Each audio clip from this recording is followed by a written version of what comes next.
Hey everyone, welcome back to the channel. If you're new here, this is Shine Like English, the place where we help you speak English with confidence, without fear, and without that annoying pause in your brain every single time you want to say something.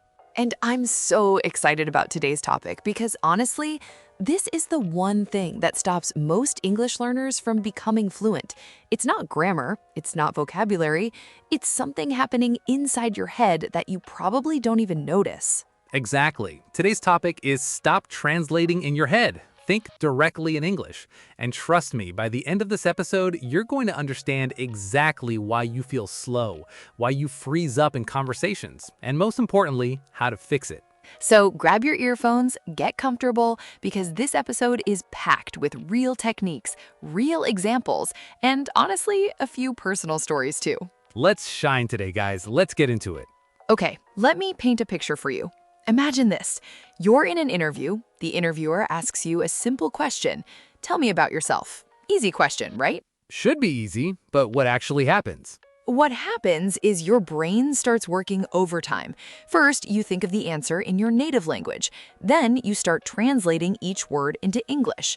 Then you check the grammar. Then you worry about your accent. And by the time all of that is done, The interviewer is already waiting, looking a little confused, and you've completely lost your confidence. that, my friend, is translation in the head, and it's exhausting.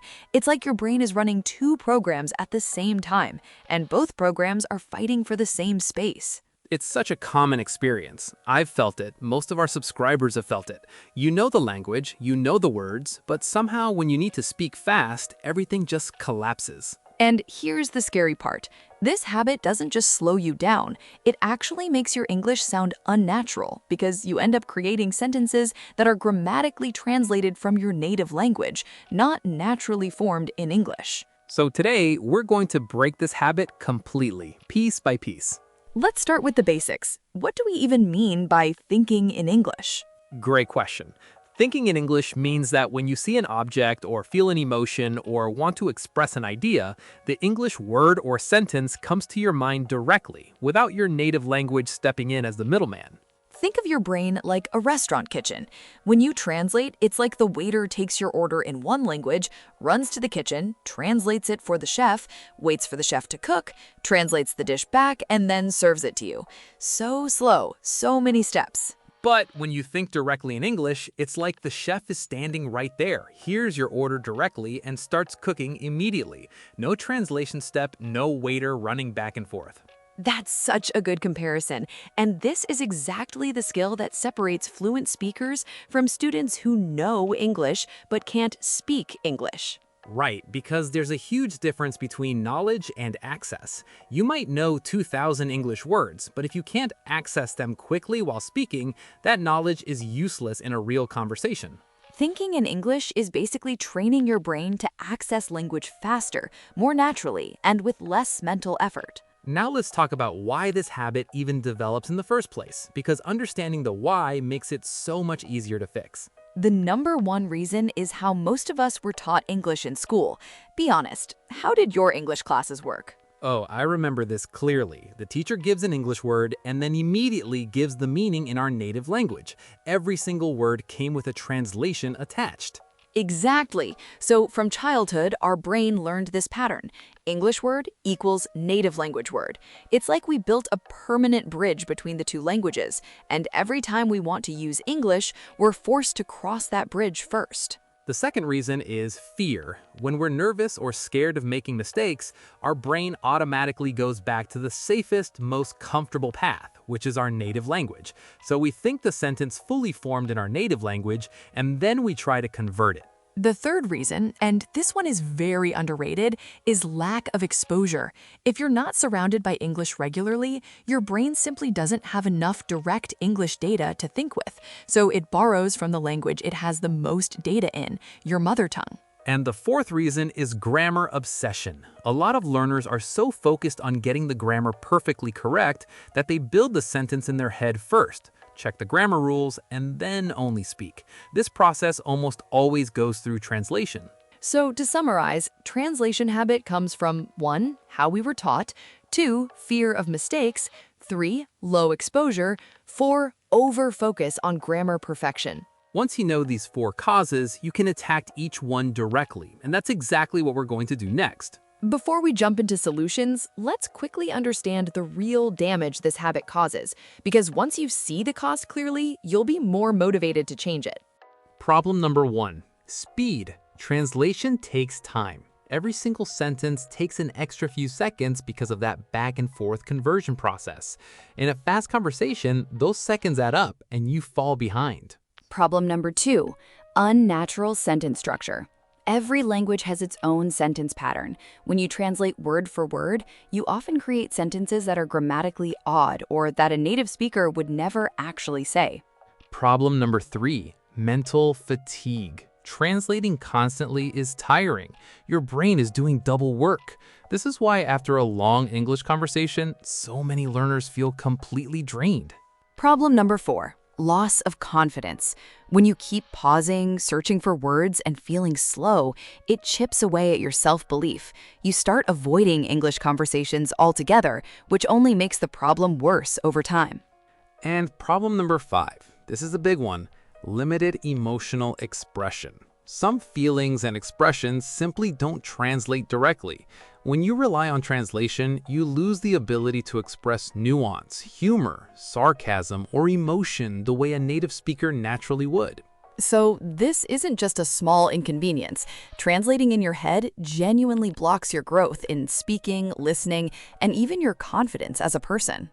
Which is exactly why we need to retrain the brain. And the good news is, this is absolutely possible at any age with the right practice. Before we give you the techniques, we want you to accept one mindset shift. This single shift changes everything. Tell us.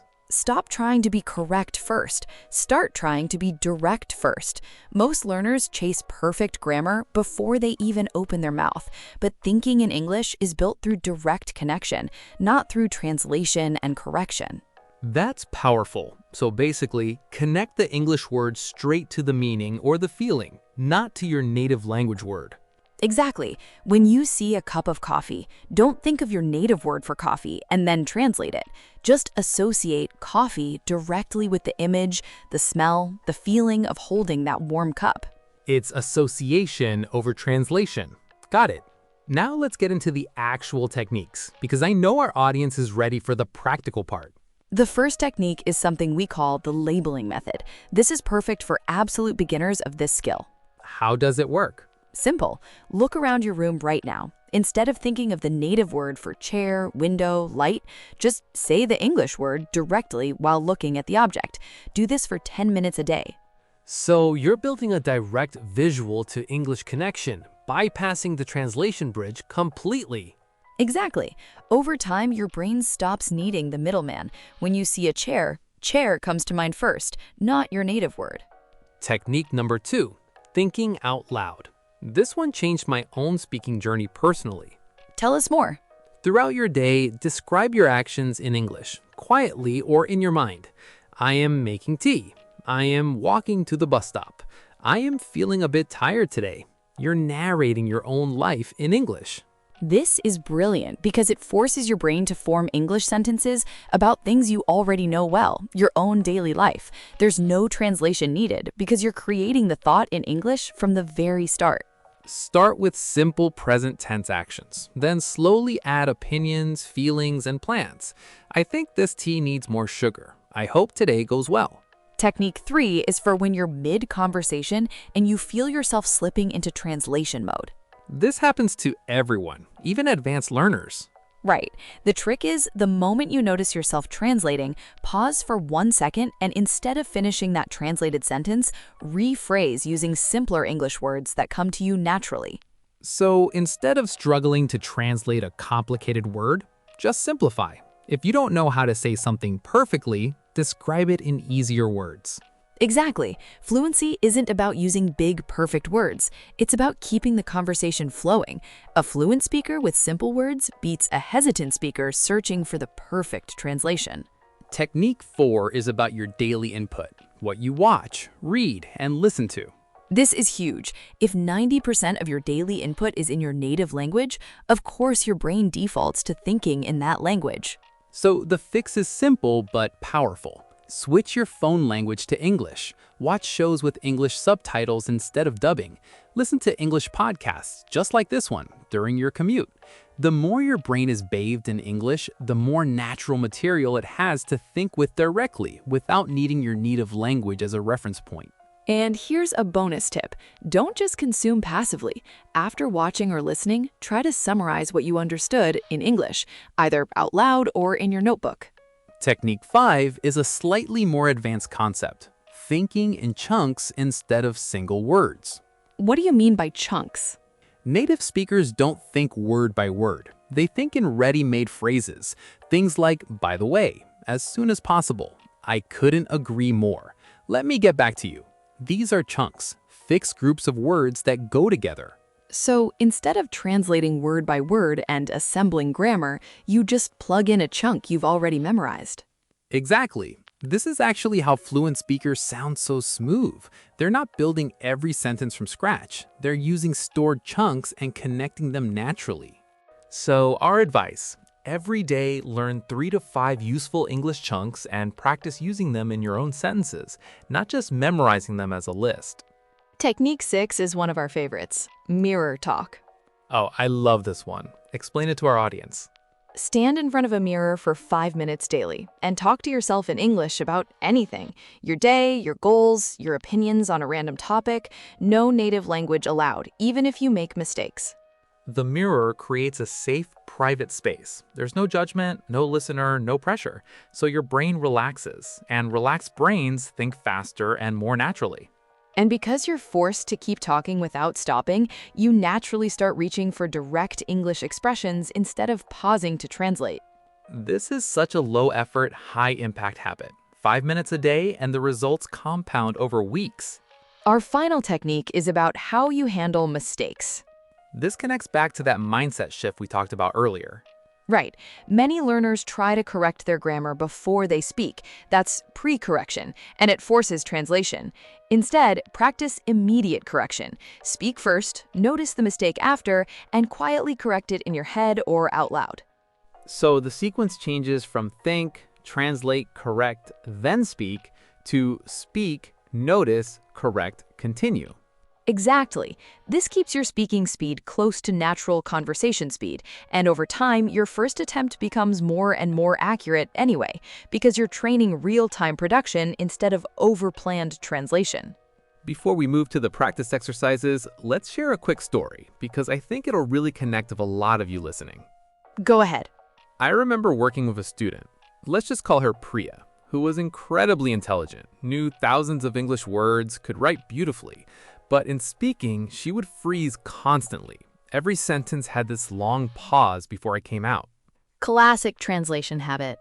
Exactly. So we started with the labeling method and mirror talk for just 2 weeks, 10 minutes a day, nothing more. In week 1, honestly, not much changed. She was frustrated. That's normal though, right? Habits don't break overnight. Right, and that's exactly what I told her. By week 3, something shifted. She told me that while making tea one morning, she suddenly thought, I need more sugar. In English, without translating first. It just appeared. That moment is what we call a breakthrough moment. It feels small, but it's actually huge, because it proves the brain can rewire itself. By week 6, her conversations were noticeably smoother. Not perfect, but smoother, faster, more confident. And that confidence itself created a positive cycle. More confidence led to more speaking led to more direct thinking. This is exactly why we always say consistency beats intensity. 10 focused minutes daily will always beat one long, exhausting session once a week. All right, let's actually practice together right now. Are you ready, listener? I'll describe a simple daily scene, and you, yes, you listening right now, try to think of your own English sentence about it before we say ours. Ready? Scene 1. You just woke up in the morning. What's the first thought in English? Take 3 seconds. Okay, here's one option. I feel sleepy, but I need to get ready quickly. Scene 2. You're making breakfast and it's a little burnt. Try your own sentence. Here's ours. Oops, this is a bit burnt. Let me try again. Scene 3. Your friend cancels plans last minute. Your turn first. And here's ours. That's disappointing, but it's okay. We can reschedule. See how natural that feels when you just react directly instead of building the sentence in your native language first? This is the exact daily practice we want you to build. Real scenes, real reactions, direct English thoughts. Now, let's talk about a few common mistakes people make while trying to build this skill so you can avoid them.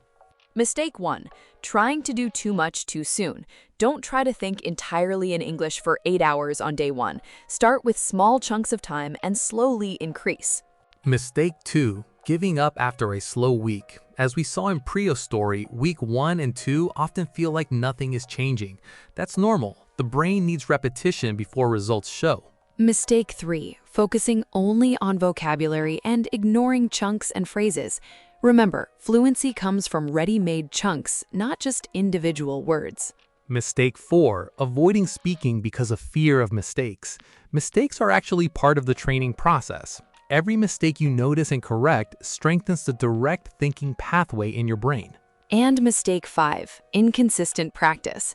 Doing mirror talk for 3 days and then stopping for 2 weeks won't build the habit. The brain needs consistent, daily signals to rewire itself. A question we get asked constantly: how long does it take to actually start thinking in English? Honestly, it depends on your starting point and your consistency. But based on what we've seen with our students and community, here's a general timeline. Weeks 1 and 2, you'll notice small flashes. Maybe 1 or 2 simple thoughts appear directly in English, especially around your daily routine. Weeks 3 to 6, these flashes become more frequent. Simple daily conversations start feeling smoother. You'll still translate for complex topics, but daily life topics start flowing. 2 to 3 months, this is where real transformation happens for most consistent learners. You'll notice you're not searching for words as much. Conversations feel less work and more natural. And beyond 3 months, with continued exposure and practice, thinking in English becomes your new default for most everyday situations, and only truly complex or emotional topics might still need extra thought. The key word throughout all of this is consistency. This isn't about talent, it's about training, just like building any other skill or habit. So, as we come to the end of today's episode on Shine Like English, we want to leave you with something important. Go ahead. Translating in your head isn't a sign that you're bad at English. It simply means your brain learned English as a translated subject, not as a living, breathing language. And that pattern can absolutely be changed at any age, at any level. Every fluent speaker you admire, whether it's someone on YouTube, in movies, or someone you know personally, they all went through this exact same phase. Nobody was born thinking directly in English. It was built, step by step, exactly like we discussed today. So don't compare your day 1 to somebody else's day 1000. Just focus on your own small daily 10-minute practice and trust the process. Start today. Right now, even.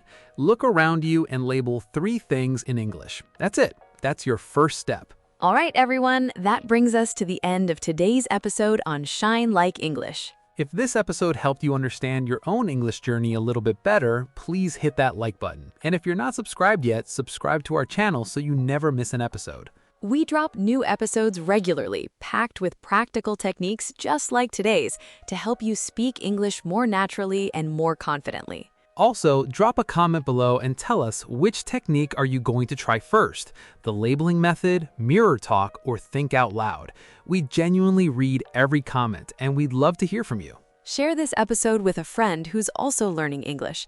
Growth is always easier together. Until next time, keep practicing, keep speaking, and remember, don't just learn English. Shine like English. See you in the next episode. Bye for now. Bye everyone, take care.